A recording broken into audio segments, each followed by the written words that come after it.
All right, ladies, this is Alex, your toxic dating coach. And today we're going to talk about if a guy's acting hot and cold, always remember this, okay? Um, because everybody's going to encounter hot and cold people in their lives, all right?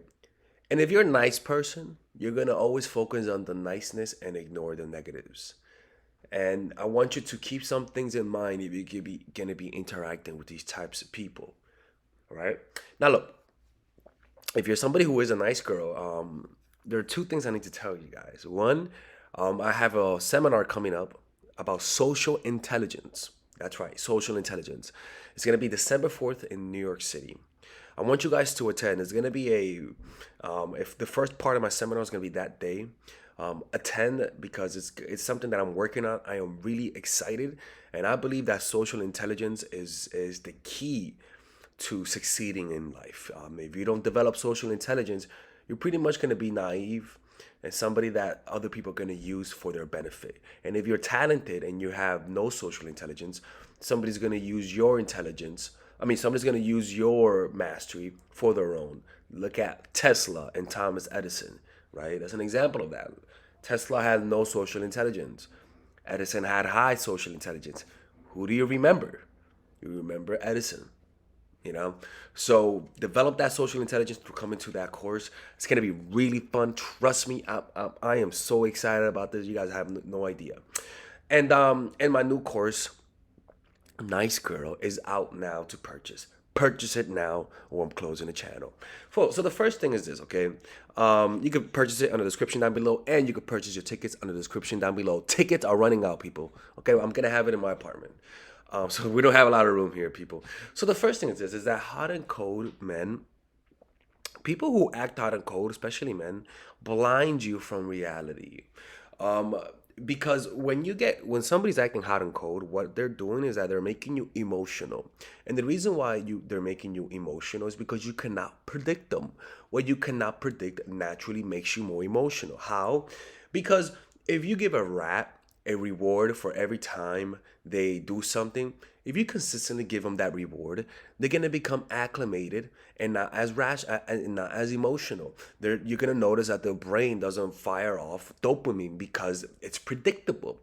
But if you give a rat a reward once out of every two or three, four times he does something, then when he gets a reward, he's gonna get more dopamine, which is gonna feel better, which in other words is gonna make him more emotional.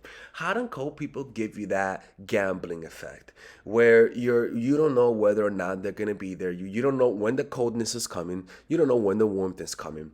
So you're constantly waiting, cortisol levels are high. You're constantly waiting to get that release of cortisol to self-soothe, right? And so what's happening here is that you're becoming self-absorbed. You're not paying attention to the guy. You're not noticing how he's manipulating you. You're not noticing him changing. You're becoming self-absorbed essentially. Your rationality is your number one tool. Your number one tool to survive. Because for women, men's responsibility is to lie about their value, and women's responsibility is to be able to identify a false advertisement. But if you're so self-absorbed, always thinking about yourself, always feeling insecure, which is nothing wrong with that, but if you're constantly in that mode, you're going to miss out on signs of manipulation. Because you have to understand this: the Maslow hierarchy of needs puts your physical security as the number one thing to focus on. If you don't feel safe, you're not going to think of other things. You're not going to think of higher matters, right? In the same light, if you feel insecure, you're not going to pay attention to people's nonverbals. You're not going to pay attention to somebody changing. You're not going to pay attention to the subtle things that reveal manipulation because you're insecure. And when you feel insecure, your number one thing is to remove that feeling of insecurity, right? So by turning inward at somebody also is an unconscious sign that you feel like they're high value. Naturally, if you make somebody feel insecure, if you make somebody feel like just insecure through hot and cold, they are unconsciously saying that you're high value because you only feel that kind of insecurity in the presence of somebody who's high value for the most part, right? So that's the first thing. remember, is that tolerating hot and cold behavior will get you emotional, will make you irrational, will make you act out of character, and you pretty much shut yourself off from the world because you're trying to fix this issue from within. You're feeling turmoil and you don't like it, and so you stop reading people, you stop observing people, and that's your number one power, which is your empathy as a human. The second thing to remember, so what I'm trying to say is that you just lose your ability to empathize. I mean, essentially. The second thing to remember is emotions create impulsive patterns that cannot be controlled. And those emotions become predictable. The easiest types of people to control and manipulate and predict are emotional people. Emotional men and women, people who have high egos. You can easily predict their behaviors.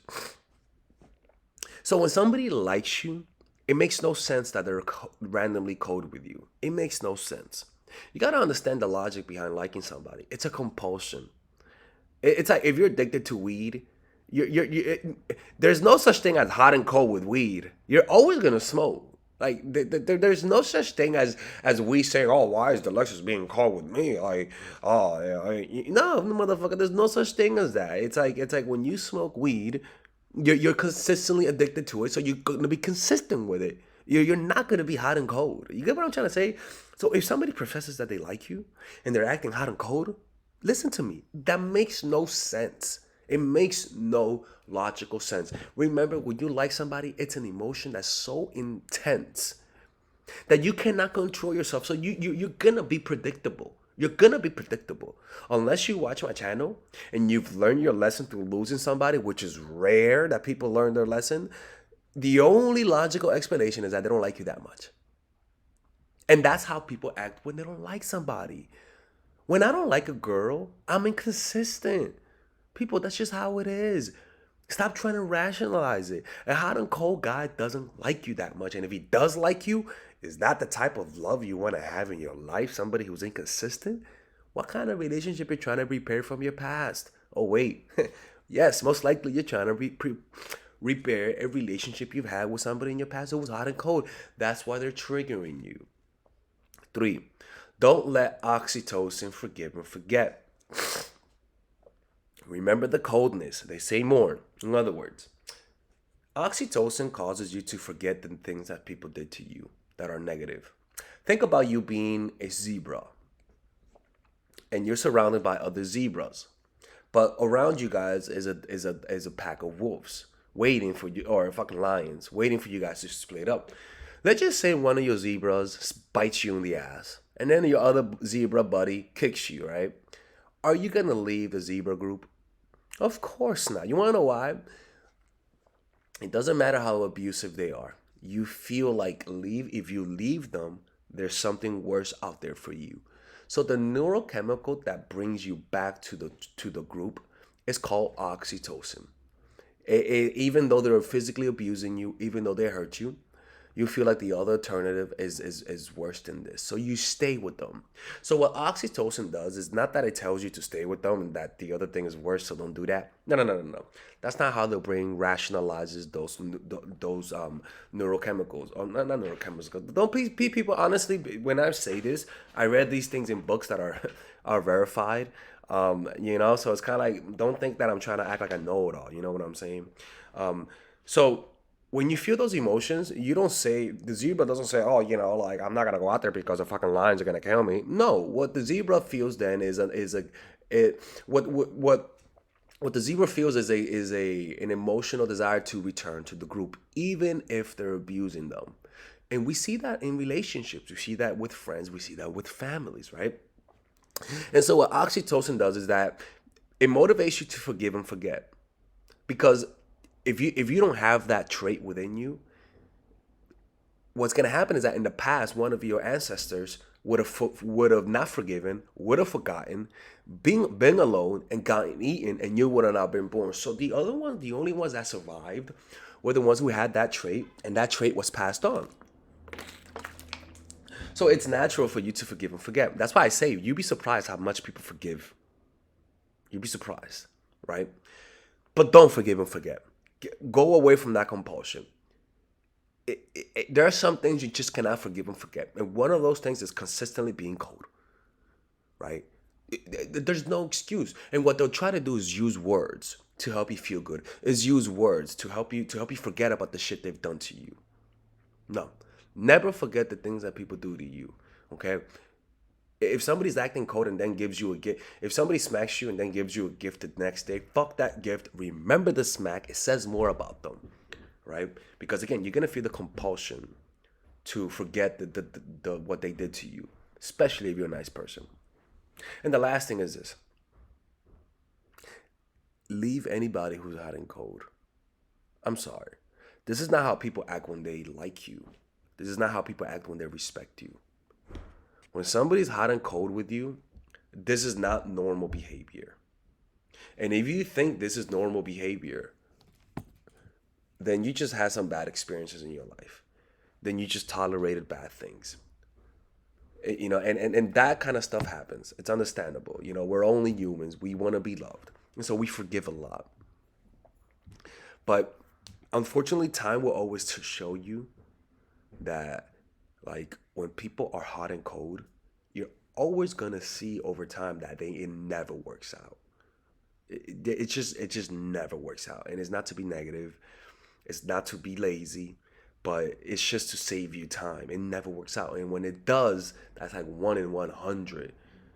Like, I'm honestly, like, hot and cold. Tell them to go suck a dick. Tell them to choke on a dick, cause it's not gonna work out. I'm sorry, but honestly, I really wish to see you guys in my new seminar that I have coming up, social intelligence, because from that group, I've created. I'm gonna let you guys in on a little secret. I've created many book clubs that I run in my apartment from time to time.